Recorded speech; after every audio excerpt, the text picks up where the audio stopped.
Bonjour à tous et bienvenue. Aujourd'hui, je vous propose une autre vidéo sur l'utilisation du logiciel SketchUp et tout particulièrement sur l'utilisation de deux outils. Le premier qui est collé en place et puis un autre aussi qu'on verra plus tard qui permet de faire un miroir avec l'outil échelle. J'ai une pensée toute particulière pour mes parents et je dédie cette vidéo à mon père José et à ma mère Adeline.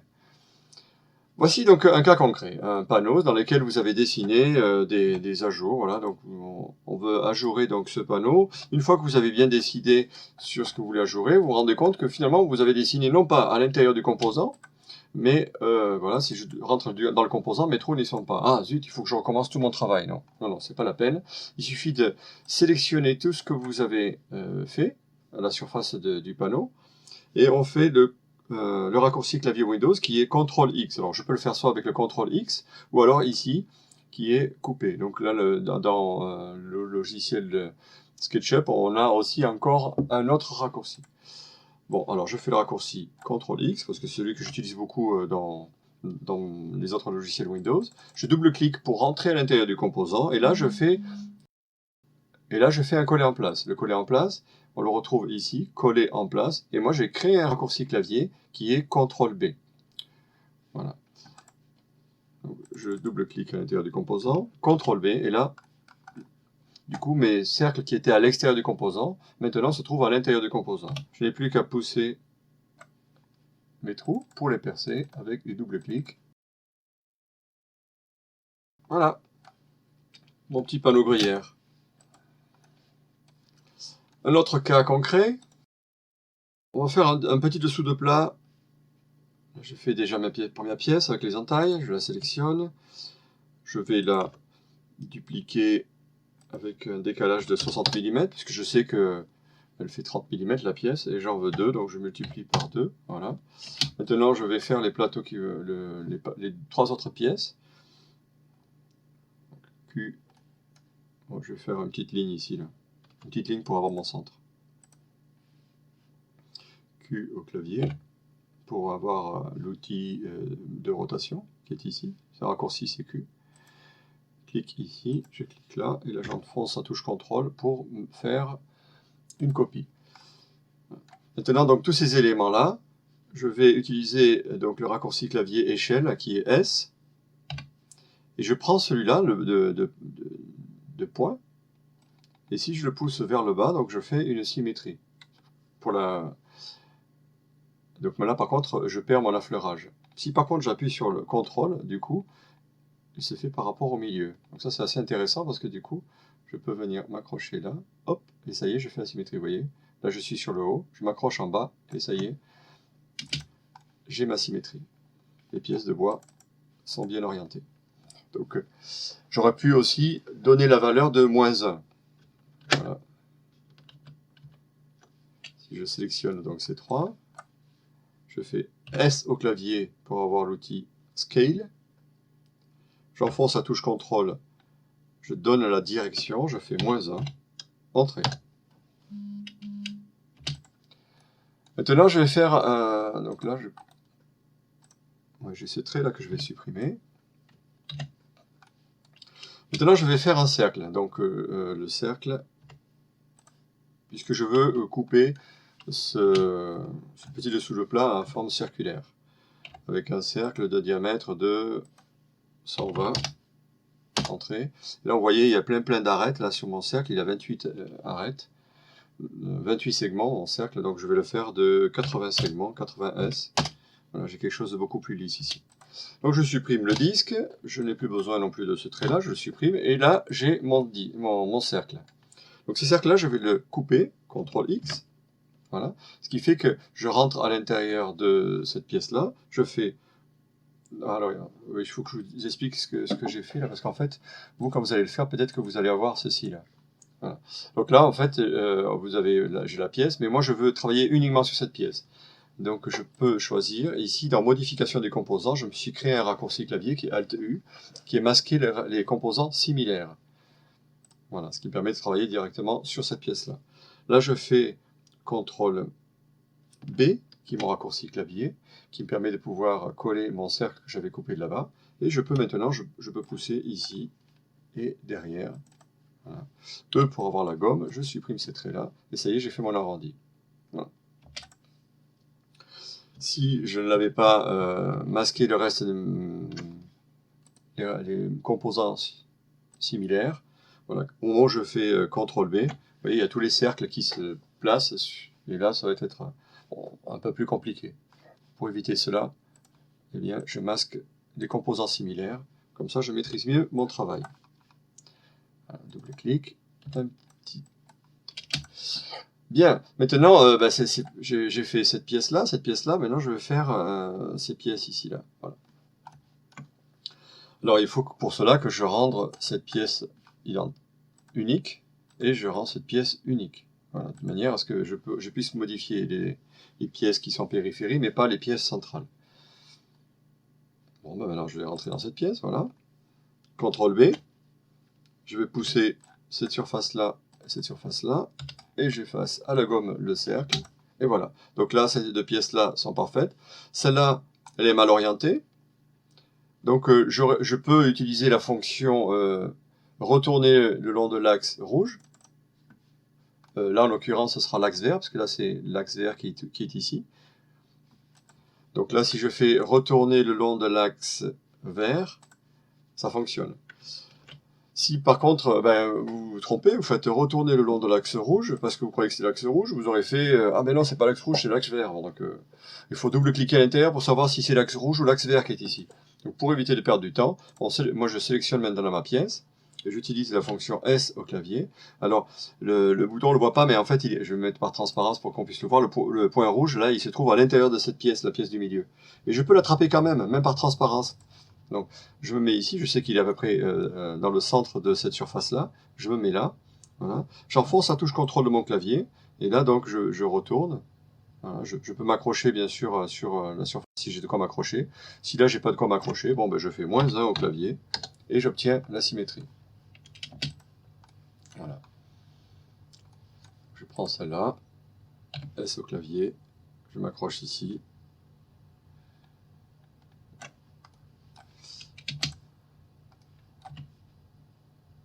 Là, je contrôle, comme j'ai l'arasement, je me colle à l'arasement, et vous pouvez voir en bas ici de l'écran, ici il y a marqué -1. Qu'est-ce que je fais là? Je fais nul. Voilà, celui-là il était bien. Bien, un autre cas concret, je me retrouve avec un pied de table. Voilà, un pied de table, je vais le gainer. Alors je vais P au clavier, je sais que ma traverse elle va faire 110, je vais faire mon gainage à partir de 120. Alors en fait je pousse ma surface avec l'outil, si là je n'ai pas l'outil contrôle, si j'utilise l'outil contrôle, je pousse ma surface en conservant la première. Donc là 120, voilà. Ici en bas maintenant je vais faire mon gainage, je sélectionne la surface basse de mon pied, S au clavier pour avoir l'outil Scale, je prends la diagonale ici, et là j'enfonce la touche CTRL aussi. En général le pied je le fais 2 fois plus petit en bas. Donc là je fais au clavier 0,5, et non pas 0,5, hein, parce que 0,5 ça ne fonctionne pas. 0,5, entrée, voilà, j'ai fait mon gainage, voilà, ça me convient. Et voilà, ces traits-là ne me plaisent pas, j'ai pas envie de les voir, donc je vais les masquer. Clic droit, masquer, voilà, on les voit plus. Maintenant je vais faire la traverse, de là, voilà, donc 70, point virgule, 24, voilà. Et bon, je vais créer mon composant, triple clic, j'ai au clavier, je crée mon composant. Maintenant je vais le mettre là-bas.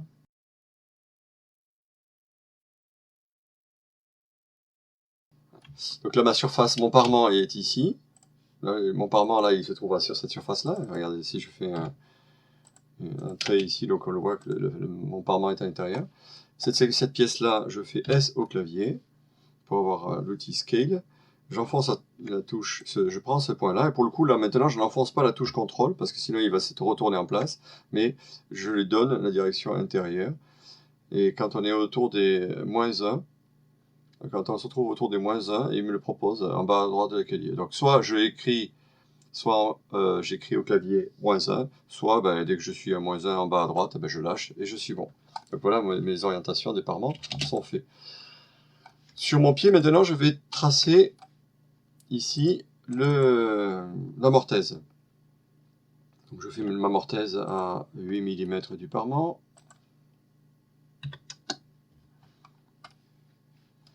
Je vais me faire un épaulement en haut de 25 mm. Voilà. Et je vais créer ma mortaise ici. Voilà. Le deuxième chiffre, c'est celui qui n'est pas bon. Je fais .8. Très bien. Donc là, pour faire apparaître ma traverse, j'ai utilisé mon raccourci clavier qui est U. C'est le raccourci de affichage, masquer le reste du modèle. Voilà. Maintenant, je vais pousser mon tenon. Je le pousse avec une profondeur de 60 mm. Voilà. Je regarde par transparence si c'est bon. Ouais, c'est bon. J'enlève mes traits de construction. Donc, je vais faire une barbette de 8 mm. Donc, je prends ce trait-là. Je vais le copier M au clavier. Je le coupe de là et je fais CTRL. Et je le pousse de 8 mm. Voilà. Enfin, je le déplace, pardon, de 8 mm. Maintenant, je pousse cette surface pour créer ma barbette. 8 mm, peut-être 10 mm. Ouais, 10 mm, c'est pas mal. Voilà, donc là, j'ai fait ma mortaise avec la barbette. Si je sélectionne maintenant tout mon assemblage, alors je vais mettre en mode transparence pour être sûr d'avoir bien sélectionné ma mortaise avec la barbette. Et là, je fais CTRL-C, parce que je ne vais pas le couper, je vais juste le copier, CTRL-C. Voilà. Et à l'intérieur de ma traverse, maintenant, ici, je fais CTRL-B. Du coup, hop, mon tenon est placé. J'ai plus qu'à venir faire un trait ici pour boucher le trou. Et ici, pour enlever ce trait. Alors, vous voyez, la surface ici, elle est bleue parce qu'en fait, elle est inversée. C'est-à-dire que ma face blanche, elle se trouve à l'intérieur. D'ailleurs, si je masque cette surface, on voit que l'intérieur de ma mortaise, enfin de mon tenon, ici, est bleu. Bon, c'est pas très grave parce que quand je vais appliquer ma matière, ça va se mettre dessus. Mais si pour les puristes, vont me dire, bah non, mais ici, il faut que ce soit toujours blanc parce qu'il vaut mieux toujours avoir la peau, ne jamais l'inverser. Et et laisser donc le blanc, la partie blanche à l'extérieur. Bon, moi, c'est pas très grave. Ici, je vais me faire un petit jeu de 1 mm, voilà. Ce qui fait que quand je vais assembler, j'aurai un petit jour ici d'1 mm. Comme ça, je suis sûr que mon arasement sera bien en appui. Bon, ben voilà. Donc là, j'ai besoin de faire ma mortaise ici. Bon, ben je prends cette traverse-là. Je sélectionne tout ça. CTRL-B. CTRL-C, pardon. Et dans mon pied, CTRL-B. Voilà. Donc là, j'ai collé, alors on le voit par transparence, là, je viens de coller mon tenon sur la mortaise. Bon, il y a des traits là dont je n'ai plus besoin. Celui-là et celui-là. J'ai une ligne ici qui me manque. Là, donc, cette partie-là, je vais la déboucher. Donc, je supprime cette surface avec Supr au clavier. Ce trait-là, je n'en ai pas besoin non plus. Je le supprime pour avoir ma mortaise. Voilà. Donc là, il se trouve que l'épaulement, là, il est à 8. 9, ouais, parce que j'avais mis 1 mm de jeu. Je pousse cette partie de 1 mm pour avoir le jeu nécessaire. Voilà. Un autre cas de figure, c'est les queues d'aronde. Voilà, donc j'ai mon tiroir, là j'ai mon côté, ici j'ai un recouvrement de 17 mm, ma façade fait 22 mm. Je vais faire la symétrie là-bas, M au clavier, CTRL pour faire une copie, et celui-là, S pour faire le miroir. J'aurais pu faire clic droit, retourner le tour de l'axe rouge, -1. Pour l'arrière, eh bien l'arrière, je vais le placer à 17 mm, parce que quand je trusquine mes queues d'aronde, je fais le même vertu de trusquin devant et derrière. Donc voilà, derrière je mets 17 mm aussi. Voilà. Et mon arrière, je le fais d'une épaisseur de 10 mm. Donc point virgule 10 mm. Voilà.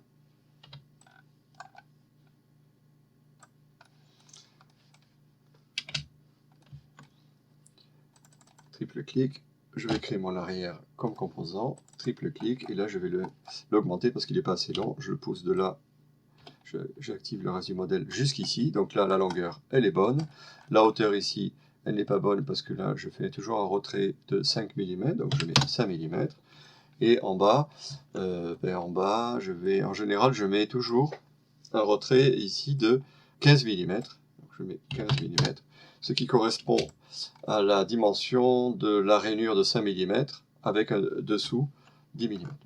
Donc là je suis sur mon côté, double-clic pour éditer le côté, je vais faire ma rainure, donc je me colle bien dessous, je fais une rainure de 5, donc 0.5, voilà. Je fais une profondeur de rainure de 6, puisque mon côté fait 12, et je pousse jusque là-bas, au bout. Voilà, ma rainure est faite sur mes côtés.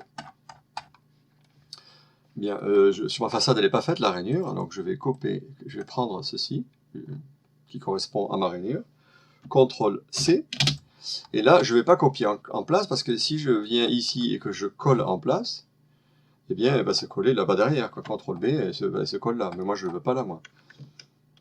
Je le veux à cet endroit-là. Donc, je le fais CTRL-V. CTRL-V, ça veut dire que je vais le coller. Donc là, il est mal orienté,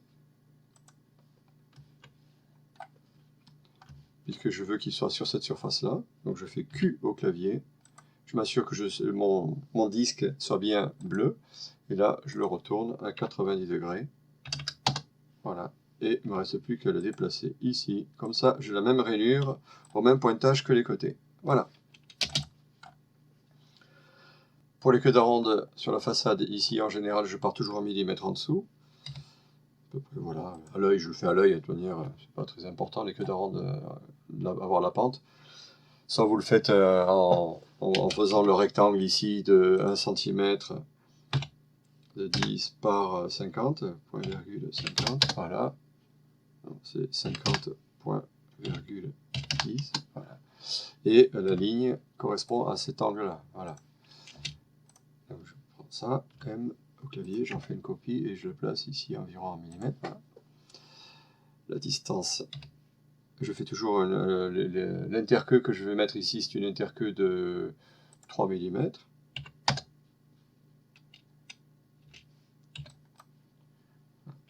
Et ce trait-là, maintenant, je le déplace ici au bout. Donc j'ai fait mon petit trait de 3 mm, donc il s'est placé là.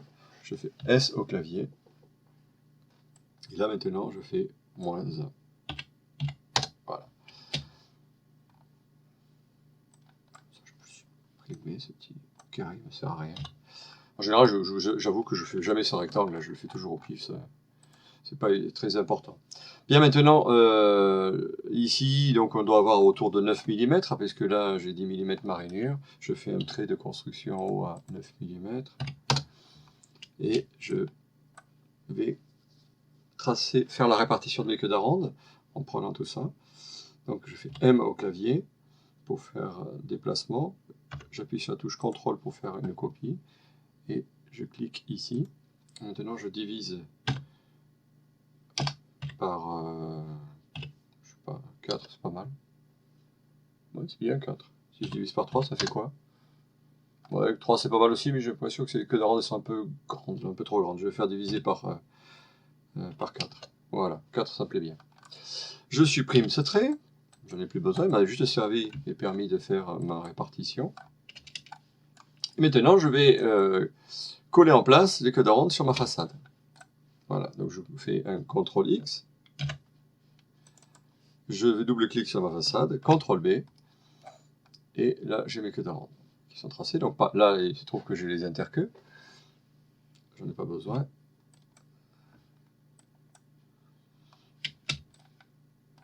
Voilà. Et par contre, j'ai besoin de ces traits-là. Celui-là, j'en ai besoin. Voilà. Et je pousse mes queues d'aronde. Ici, je les pousse de 12 mm. Voilà. Double-clic. Pour faire les queues d'aronde dans l'autre bout, voilà, je me mets ici et je sélectionne toute cette surface-là. Et j'utilise la fonction déplacer avec l'outil contrôle et je le colle ici au bout. Voilà, donc j'ai copié cette surface et je pousse maintenant les queues d'aronde. Voilà, pour les puristes, on peut inverser les faces pour que ça soit bien blanc. Pour les queues d'aronde de mes côtés, CTRL B, L pour faire mon épaulement. Je supprime ce trait, j'en ai pas besoin. Et je pousse.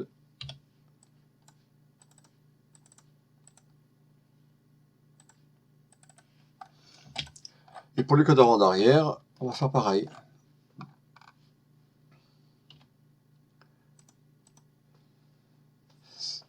Par rapport à la partie haute, ici on met toujours 5 mm pour pouvoir faire l'arrondi. Ça c'est le début du traçage des queues d'aronde. Ici c'est la fin. Je fais une interqueue de 3 mm.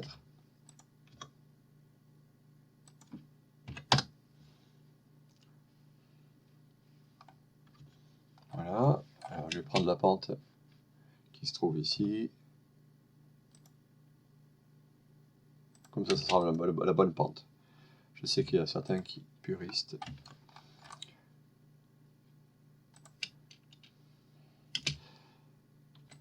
Ça c'est la queue d'aronde du haut. Je vais, pour pouvoir faire celle du bas, eh bien, je prends ce trait-là, je le duplique ici, et je fais S au clavier avec -1, comme tout à l'heure, pour avoir ici mon interqueue. Je sélectionne ces deux traits, j'ajoute à ma sélection en enfonçant la touche CTRL au clavier pour sélectionner ces deux traits. Je fais M au clavier, et maintenant, je fais ça, CTRL pour faire une copie en bas, et là je divise par 3, puisque j'ai divisé par 4 devant, je crois. J'ai 4 queues d'aronde devant, ouais, donc 3 queues d'aronde derrière. Ce trait-là, je n'en ai plus besoin, je le supprime, et là, je le supprime. Donc là, j'ai dessiné sur ma surface, j'ai ce trait de construction, là, ce tracé, je vais le supprimer, je me suis créé un raccourci clavier W, qui est supprimer guide, voilà. Mon raccourci clavier, c'est W. Je sélectionne tout mon tracé, ici, CTRL X. Maintenant sur mon double-clic pour entrer à l'intérieur de mon composant côté, CTRL B, L pour créer ce trait là. Ah, j'étais un peu trop loin. Je recommence. E pour avoir la gomme, et je gomme ces traits là, et je pousse 12 mm. Voilà.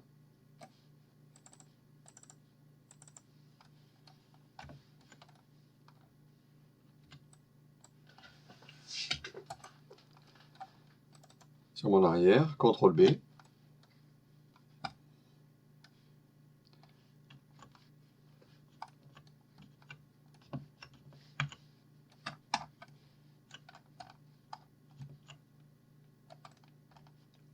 Je supprime les traits qui dépassent.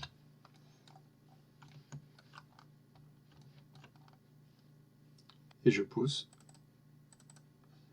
les queues d'aronde femelle. Pour faire l'autre côté, je sélectionne ça. M